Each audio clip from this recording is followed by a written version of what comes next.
the felt, I mean, and also the felt was treated with mercury and bad things, so they did not want that touching the blow. But the inside, the rest of the hat was not, it was usually only the felt directly, one could touch it with one's finger. Why? Because there would often be, first of all, the fat is not near as fragile as gossamer, so it is fine if it gets all the steam coming from the head and all. And when the head perspires while swelling the hat. And also it would be often, perhaps every year or more, if it was worn a lot and blah blah blah, and if one was very immaculate in one style and wanted to look good, it would be reshaped and reshaped. So either there are techniques to do it oneself with a steam kettle and a hat shape, or they would take it to any hat maker and the boys would do that for them. It can't really be done with a gossamer hat. Just to put it onto a hat shape and reshape it so the dents all go thanks to the steam.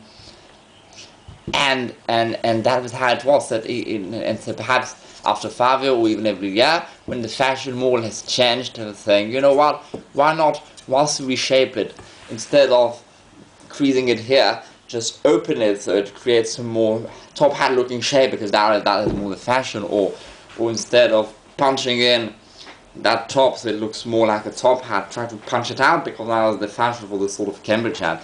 And so their hats were, because they were so strong, they were constantly worn and passed on and resold perhaps, and or passed on to one's son, nephew, whatever, and then the nephew would pass it on to one's friend, the friend would pass it on to one's cousin, and the cousin would pass it on to one's... So all those hats, they were worn until, and because also reshaping still to some extent damages the flesh only a teeny bit each time.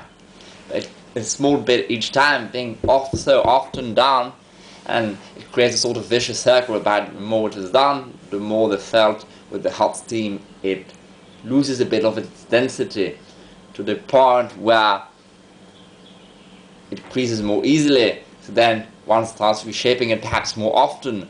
Also, as one advances into time, people try to look more neat, because that was what happened until it looked super neat like today. So they reshape it more often, and because they also always wear it, and conditions are very hard and all, because of the cities and all, a lot of dirt everywhere, how they get it clean, until the fat well just disintegrated or starting having holes. And so perhaps they would start thinking, well, I could resell it. If it is with a well-to-do person, he might not resell it with holes, he might want to keep it as a piece that he liked, he has worn it a lot.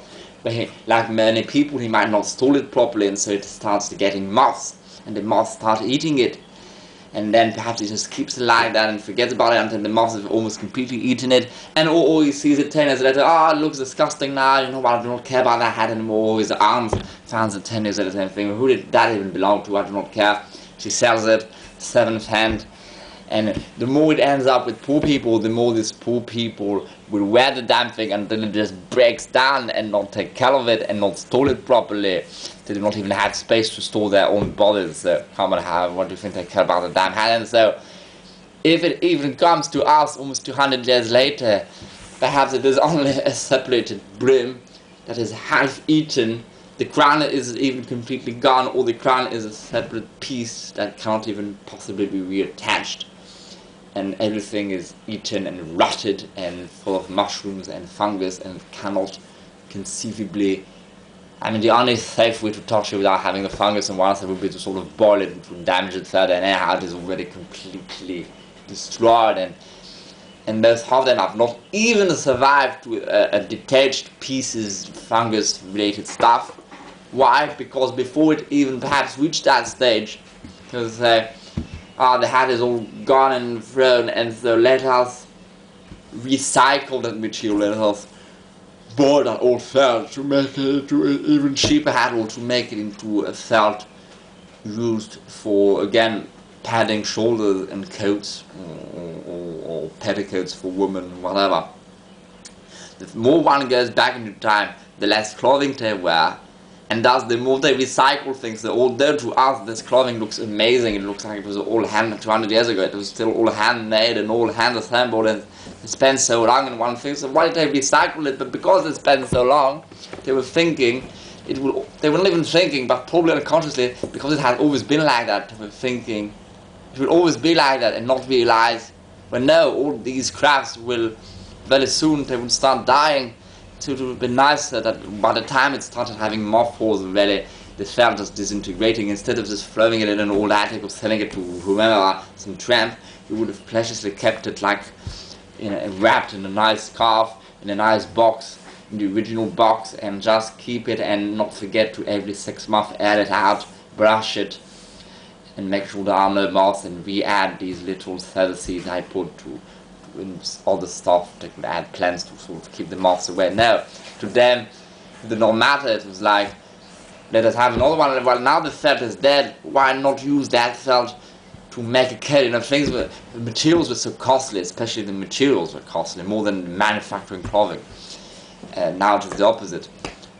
But back then it was really the materials. So the material of felt being costly also, they would recycle these old clothing, take them fully apart to recycle the material, to make other clothes, or to make napkins, to make aprons, to make tablecloths, to make bed linens, to patch bed linens, to whatever.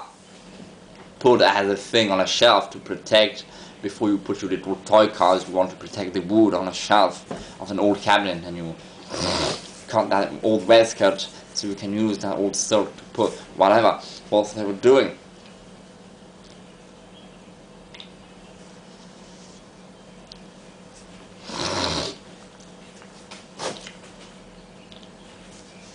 But by the time of gossamer, it started changing. So most hats that have survived, even the very old ones from almost 200 years ago or so, or even 200 years, they are all gossamer. Why? For so many reasons. I'm trying to explain them more. These are all my theories, but I'm sure they are correct.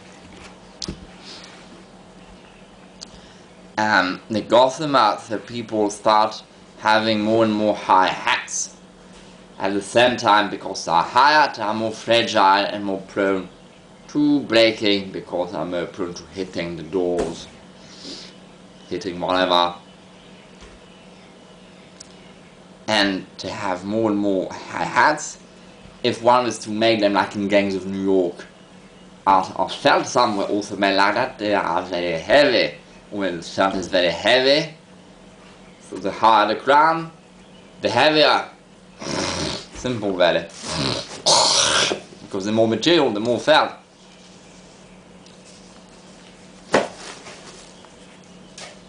So, and they need less protection, they need to be less repellable, people have more and more money, more people have more and more money. Things also cost less and less, are faster and faster to make, and more easily available, even if you live in some backward countryside. Thus,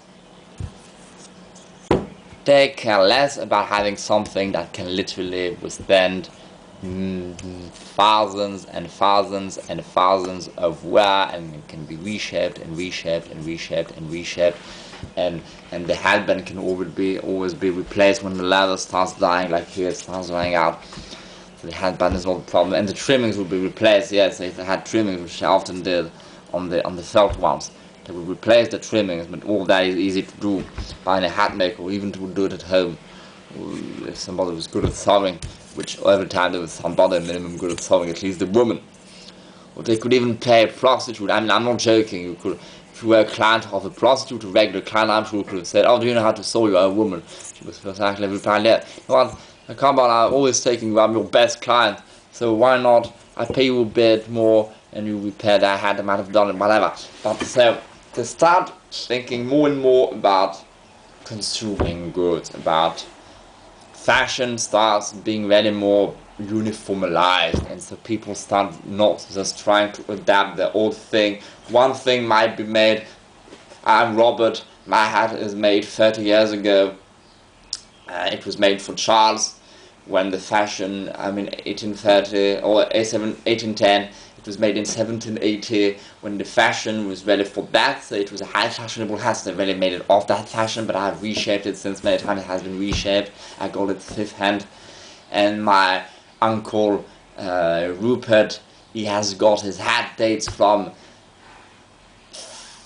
70 years ago, from 1740, and so it looks completely different. It was initially made in a completely different shape, but it has been reshaped and reshaped, and